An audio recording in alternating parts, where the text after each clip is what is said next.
My name is Joanna Patrick and my matrix number is UDC 210293. I'll be presenting the introduction. So COVID-19 is a coronavirus disease that has been spreading in the entire world. Coronaviruses got their name from the way that they look under a microscope and are zootic because the viruses are transmitted between animals and humans. It's a highly contagious viral illness caused by severe acute respiratory syndrome. The virus was first reported in Wuhan province, China in late December 2019. To add, it is resulting more than 5.3 million deaths worldwide.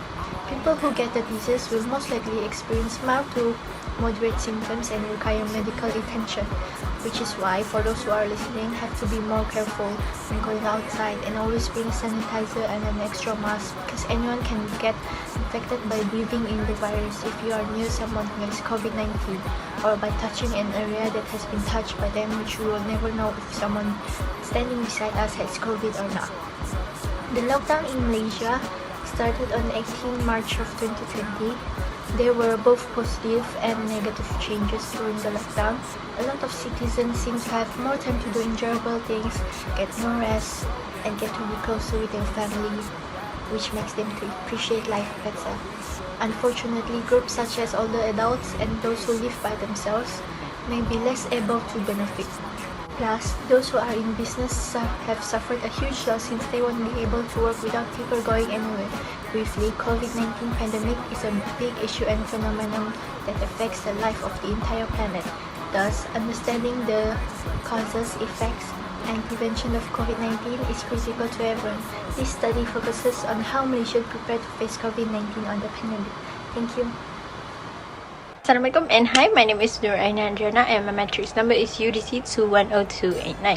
So today I will talk about COVID-19. So what is the cause of COVID-19? It is an infectious disease caused by SARS-CoV-2 virus. A health expert says that endemic on the other hand refers to when the said disease is continuously present without disruption. Since Malaysia is moving to endemic phase, so here's a few preparations that we've done, which is maintaining SOPs, standard operating procedures, like social distancing and wearing masks. And then next, do TRIIs frequently, which is test, report, isolate, inform, and seek. So, and then get mandatory for everyone to get vaccinated, but optional for booster, and quarantine after traveling, and also get a fine if you break the rule of SOP. There's a few issues that happen in Malaysia, which is a few Malaysian boomers declined to get vaccinated because they thought it was dangerous and can cause of death. And the government stated that unvaccinated is prohibited to eat at any restaurant or enter any shops. And that's how the government welcome everyone to get vaccinated. So, yeah. The second issue was having difficulties following the SOPs, where there's a lot of people not normalizing social distancing and not wearing masks properly, and they often attend any gathering and also being in crowded places that can cause COVID-19 spread easily. Fun fact, in Malaysia, 3rd January 2020 to 18 March 2022, there have been almost 3 million confirmed cases of COVID-19 with 34,885 deaths reported to WHO. As of 10 March 2022, a total of 68 million vaccine doses have been administered. Yes, thank you. And I'll be presenting the effects of COVID-19 on global economy. The global market has suffered a drastic fall due to the COVID-19 outbreak based on the article by Forbes in 2021. Dow Jones has reported its largest ever single-day loss of almost 3,000 points in March 16, 2020. Furthermore, the COVID-19 pandemic has caused a fall in the demand of travel and tourism. As a result, the airlines companies were expected to face a total loss of $340 billion in 2021, based on the research by E. Mazarino in 2021. Furthermore, this fall in demand has caused airlines to cut their expenses and resulting in airlines to reduce the numbers of flights operating. And lastly, inflation has become a rising concern towards the global market based on the McKinsey Global Survey in 2021. Hi everyone, my name is Adiba Melissa and I will be talking about my part, which is effects of COVID-19 on the education sector. So first of all, I would like to talk about how schools were forced to shut down on 18th March in 2020 in response to the COVID-19 pandemic. This was a hard time for everybody. It was a hard time for our teachers to adapt to the new modes of teaching and students' new modes of learning. So homeschooling is definitely way less effective than physical learning because there are so many distractions at home, making the students unable to concentrate. And other than that, there are also millions of students who cannot afford a laptop or a mobile phone, or they just simply live in rural areas, which makes them have a bad Wi-Fi connection, and this makes them excluded from all educations. Like their friends would be having Zoom classes and they would be having Google meetings, but they would not be included in it because of their bad Wi-Fi, or maybe because they don't have a device to join. From my own experience, I could say that it was definitely harder to learn online than learn physically because teachers are able to read my body language when they are teaching me in school. Same goes for all the students. They can just immediately say they don't understand. They want explanation on this specific topic, and teachers would be able to keep an eye on them to make sure they understand which part and just follow them through all the way, compared to online learning where students are quieter. And it's hard for teachers to read body language, and they would assume that all students understood if they did not ask any questions. That is all from me. I will pass this to the next presenter. Thank you. Hello, my name is Anilina binti Hamdan and my message number is UDC 210295. So today I'm going to talk about how are we going to prevent the COVID-19. We all know that prevention is always better than cure. Because of that, we as humans that care about our health must follow some ways to break this COVID-19 from keep spreading. First of all, the most and compulsory to do is to wear masks, especially when you are in a public or in a crowded place. There are many types of masks, but the surgical mask is suggested like this. Make sure your mask have the tightest fit and have the best filtration that covers your nose, mouth and snugly fits against the side of your face without leaving any gaps. For the next step is to maintain at least 6 feet of distance between yourself and others. This is we call as physical distance, especially when we are in a crowded place.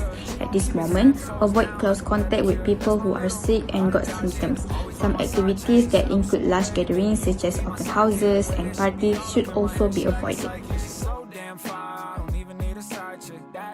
Don't you remember, following on the COVID-19 outbreak in Malaysia, there are some actions taken by our Malaysian government in order to prevent this virus. Started on March 18, 2020, the government Malaysia has enforced a movement control order to break the change of COVID-19. In other ways, also called as physical distance, as this avoid people meeting and all.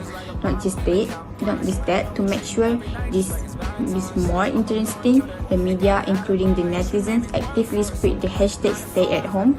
And at the meantime, everyone are like in a prison. The various organizations hosted a fundraising events to provide essentials mainly to home, hospitals, and not to forget the homeless. Other than that, government has also provided pre-Hatin package to support society, covering people of various backgrounds from students, families, and also business owners. After all, we have to know that with just only government action, COVID-19 cannot be taken down easily. Keeping the cleanliness of ourselves and our surroundings is also needed. There are many more ways to keep it, such as you should cover your cough and sneeze with a tissue and then throw it in the right place, where it's in the trash after you use it. You should also clean frequently touches object and surface such as your phone screen, door button, and especially those things that you share with everyone, such as trolley and grocery basket. Lastly, please wash your hand after touching those things and sanitize it always. I believe that there are many more ways I think the media and also the health minister has mentioned. It is not their responsibility to break the virus, but the one who are listening, which is us. I don't even want to. Hi madam, my name is Anin Marlisa and I will be talking about the vaccine. The COVID-19 vaccine is very important for everyone as it is proven that the vaccines are effective in preventing the spread and worsening of the COVID-19 virus.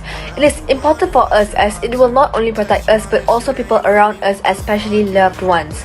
Moreover, the vaccination will be offered free of charge to all Malaysian citizens and non-citizens, which is why I believe that everyone should take the responsibility to go get vaccinated.